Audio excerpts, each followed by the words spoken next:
Hello, everybody, and welcome to Beyond the Veil Background Information. We're doing a culture profile. We're doing a culture video today. So, as always, the culture videos are relating only to my story universe. So, there may be some links to reality and some links to, things that you just rather prefer. But mostly they're just about the story universe and they're just to give it a broader history and a broader spectrum. So, we'll start with a quote from where something's mentioned and then we'll just go into it. And this time we're talking about relationships, as in, partnership, as in romantic relationships within the Vale and its history. So let's get into it.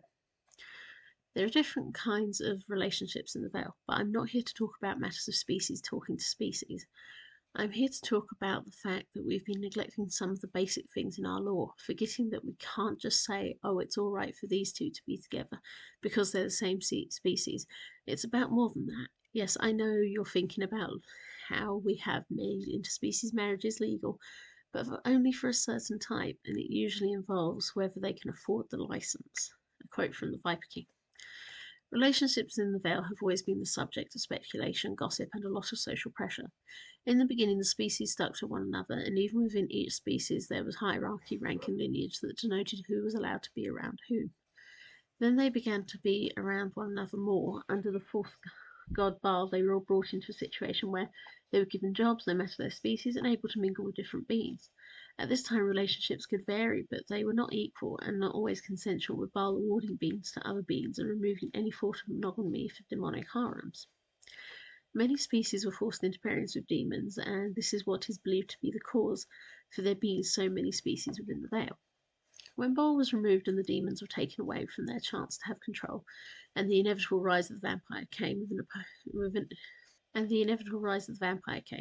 with it came an imposing of rank and of how species should interact. Throughout most of the Vale, they made it very clear that relationships between their kind, their prey, and other species were strictly for pleasure, and not to be anything that would result in young.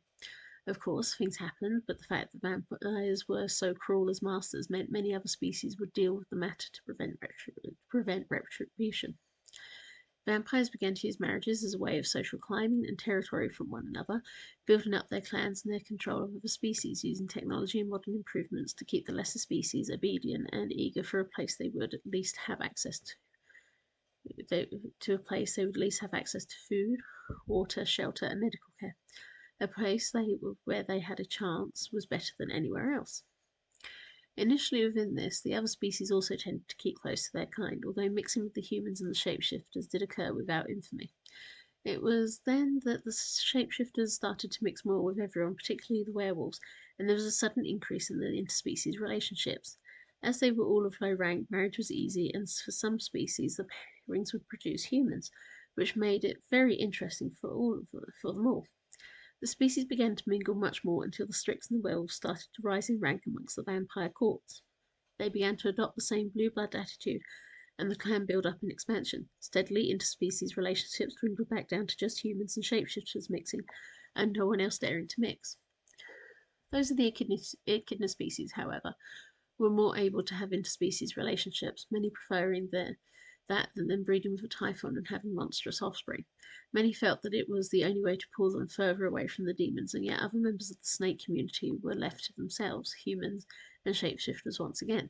Time passed, and soon enough the Vale was, as a world with its nobles developed, and there was a worldwide law declaring that only with permission from their vampire master could other species interwed. It was throwing power back amongst the vampires to monitor and control the breeding of the species obedient to them below, and another form of suppression, especially in preventing alliance bringing marriages between species, let alone others. When the demons, particularly the dragon demons, infected the Vale more purposefully, there were breedings with them that caused a great deal of horrible creations, and the vampires clamped down on the rules regarding demons. No one could have a casual relationship with a demon.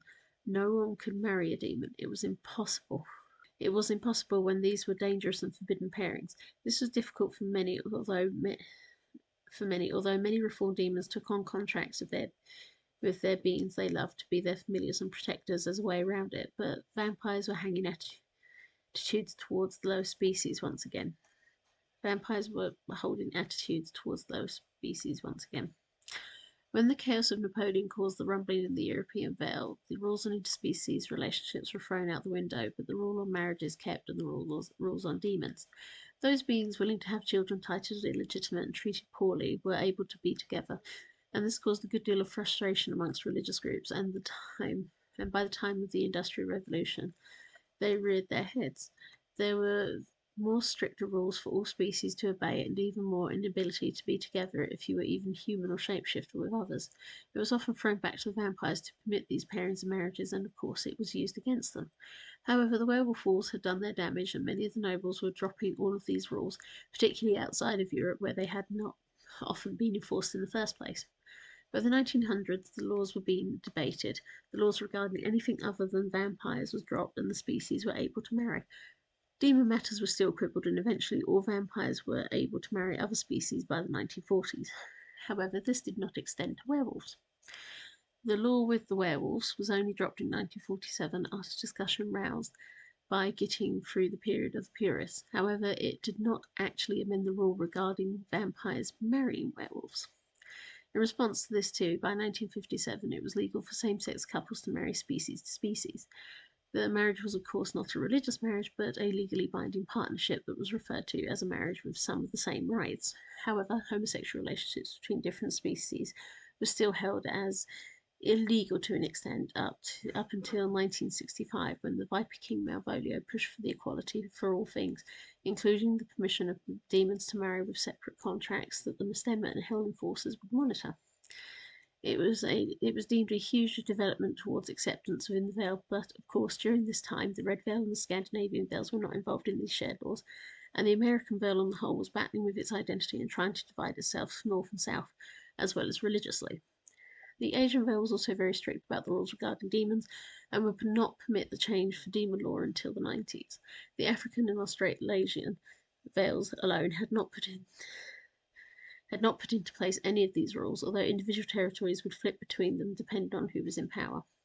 In recent years, there's been developments over the permissions of multiple marriages between species that take on harems naturally or indeed within thruples. The situation has been discussed alongside the fact that in 2016 the law that meant werewolves and vampires could not marry, which was only being enforced upon same-sex marriage, as well as the actual laws regarding same-sex marriage, were dropped to give same-sex couples of all species, no matter if their marriage was same species or interspecies. They could be held just like an ordinary wedding with the same legal rights, including adoption and attendance and legal matters that might otherwise have had them pushed out, e.g. options on surgery and even at the end of life care. Relationships in the Vale have gone through a lot of legal changes to be much more open and welcoming, but the real challenge has happened socially from generation to generation. Each successive generation since the time of the purists has pushed for more openness, more variance, and the disintegration of the elitist and noble rules that were restricting the happiness as well as the lives of other species. As the position of vampire nobility drops down even more, it is believed that social attitudes towards all these matters will finally be released too, and it will simply be a matter of religious groups catching up. Thank you for listening.